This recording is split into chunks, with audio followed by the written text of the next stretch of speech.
ഹെബ്രായർക്കുള്ള ലേഖനം അധ്യായം 13. ഉപദേശങ്ങൾ. സഹോദര സ്നേഹം നിലനിൽക്കട്ടെ. ആദിത്യ മര്യാദ മറക്കരുത്. അതുവഴി ദൈവദൂതന്മാരെ അറിയാതെ സത്കരിച്ചവരുണ്ട്. തടവുകാരോട് നിങ്ങളും അവരോടൊപ്പം തടവിലായിരുന്നാൽ എന്ന പോലെ പെരുമാറുവേൻ. നിങ്ങൾക്കും ഒരു ശരീരമുള്ളതുകൊണ്ട് പീഡിപ്പിക്കപ്പെടുന്നവരോട് പരിഗണന കാണിക്കുവേൻ. എല്ലാവരുടെ ഇടയിലും വിവാഹം മാന്യമായി കരുതപ്പെടട്ടെ. മണവറ മലിനമാകാതിരിക്കട്ടെ. കാരണം അസന്മാർഗികളെയും വ്യഭിചാരികളെയും ദൈവം വിധിക്കും. നിങ്ങളുടെ ജീവിതം ദ്രവ്യാഗ്രഹത്തിൽ നിന്ന് സ്വതന്ത്രമായിരിക്കട്ടെ. ഉള്ളതുകൊണ്ട് തൃപ്തിപ്പെടുവേൻ. ഞാൻ നിന്നെ ഒരു വിധത്തിലും അവഗണിക്കുകയോ ഉപേക്ഷിക്കുകയോ ഇല്ല എന്ന് അവിടുന്ന് പറഞ്ഞിട്ടുണ്ടല്ലോ. അതിനാൽ നമുക്ക് ആത്മധൈര്യത്തോടെ പറയാം, കർത്താവാണ് എൻ്റെ സഹായകൻ, ഞാൻ ഭയപ്പെടുകയില്ല. മനുഷ്യന് എന്നോട് എന്തു ചെയ്യാൻ കഴിയും? നിങ്ങളോട് ദൈവവചനം പ്രസംഗിച്ച നിങ്ങളുടെ നേതാക്കന്മാരെ ഓർക്കുവേൻ. അവരുടെ ജീവിതചര്യയുടെ ഫലം കണക്കിലെടുത്ത് അവരുടെ വിശ്വാസം അനുകരിക്കുവേൻ.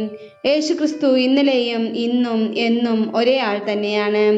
വിവിധങ്ങളും വിചിത്രങ്ങളുമായ പ്രബോധനങ്ങൾ നിങ്ങളെ വഴിതെറ്റിക്കരുത്. ഭക്ഷണത്താലല്ല, കൃപാവരത്താൽ ഹൃദയത്തെ ശക്തമാക്കുന്നതാണ് ഉചിതം. ഭക്ഷണത്തിൽ ശ്രദ്ധിക്കുന്നവർക്ക് ഒരു പ്രയോജനവും ലഭിക്കുന്നില്ല. നമുക്കൊരു ബലിപീഠമുണ്ട്. അതിൽ നിന്ന് ഭക്ഷിക്കാൻ കൂടാരത്തിൽ ശുശ്രൂഷ ചെയ്യുന്നവർക്ക് അവകാശമില്ല. കാരണം പ്രധാന പുരോഹിതൻ പാപപരിഹാരത്തിന് ബലിപീഠത്തിങ്കിലേക്ക് കൊണ്ടുപോകുന്ന രക്തം എടുത്ത മൃഗങ്ങളുടെ ശരീരം ദഹിപ്പിക്കപ്പെടുന്നത് പാളയത്തിന് പുറത്തു വെച്ചാണ്.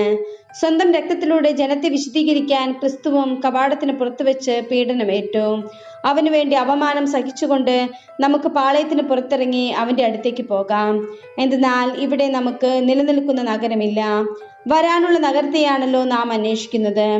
അവനിലൂടെ നമുക്ക് എല്ലായ്പ്പോഴും ദൈവത്തിന് സ്തുതിയുടെ ബലി, അവൻ്റെ നാമത്തെ ഏറ്റുപറയുന്ന അധരങ്ങളുടെ ഫലങ്ങൾ അർപ്പിക്കാം. നന്മ ചെയ്യുന്നതിലും നിങ്ങൾക്കുള്ളവ പങ്കുവയ്ക്കുന്നതിലും ഉപേക്ഷ വരുത്തരുത്. അത്തരം ബലികൾ ദൈവത്തിന് പ്രീതികരമാണ്. നിങ്ങളുടെ നേതാക്കന്മാരെ അനുസരിക്കുകയും അവർക്ക് വിധേയരായിരിക്കുകയും ചെയ്യുവേൻ. കണക്കേൽപ്പിക്കാൻ കടപ്പെട്ട മനുഷ്യരെ പോലെ അവർ നിങ്ങളുടെ ആത്മാക്കളുടെ മേൽനോട്ടം വഹിക്കുന്നു. അങ്ങനെ അവർ സന്തോഷപൂർവ്വം സങ്കടം കൂടാതെ ആ കൃത്യം ചെയ്യുന്നതിന് ഇടയാകട്ടെ. അല്ലെങ്കിൽ അത് നിങ്ങൾക്ക് പ്രയോജനരഹിതമായിരിക്കും. ഞങ്ങൾക്ക് വേണ്ടി പ്രാർത്ഥിക്കുവേൻ. എല്ലാ കാര്യത്തിലും മാന്യമായി പെരുമാറുന്നതിന് ആഗ്രഹിക്കുന്ന ഒരു നല്ല മനസാക്ഷിയാണ് ഞങ്ങളുടേതെന്ന ബോധ്യം ഞങ്ങൾക്കുണ്ട്. ഞാൻ എത്രയും വേഗം നിങ്ങളുടെ അടുത്ത് തിരിച്ചു വരുന്നതിന് നിങ്ങളേറെ ശുഷ്കാന്തിയോടെ പ്രാർത്ഥിക്കണമെന്ന് ഞാൻ അപേക്ഷിക്കുന്നു. ആശംസകൾ. ആടുകളുടെ വലിയ ഇടയനെ, നമ്മുടെ കർത്താവായ യേശുവിനെ മരിച്ചവരിൽ നിന്ന് ഉയർപ്പിച്ച സമാധാനത്തിൻ്റെ ദൈവം നിത്യമായ ഉടമ്പടിയുടെ രക്തത്താൽ എല്ലാ നന്മകളും കൊണ്ട് നിങ്ങളെ ധന്യരാക്കട്ടെ.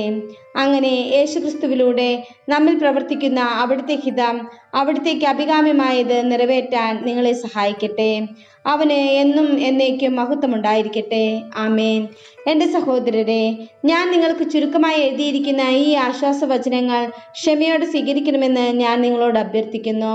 നമ്മുടെ സഹോദരൻ തിമോത്തിയോസ് മോചിപ്പിക്കപ്പെട്ടുവെന്ന് നിങ്ങൾ അറിഞ്ഞാലും അവൻ വേഗം വന്നാൽ അവനോടൊപ്പം ഞാൻ നിങ്ങളെ കണ്ടുകൊള്ളാം. നിങ്ങളുടെ നേതാക്കന്മാർക്കും എല്ലാ വിശുദ്ധർക്കും വന്ദനം പറയുവേൻ.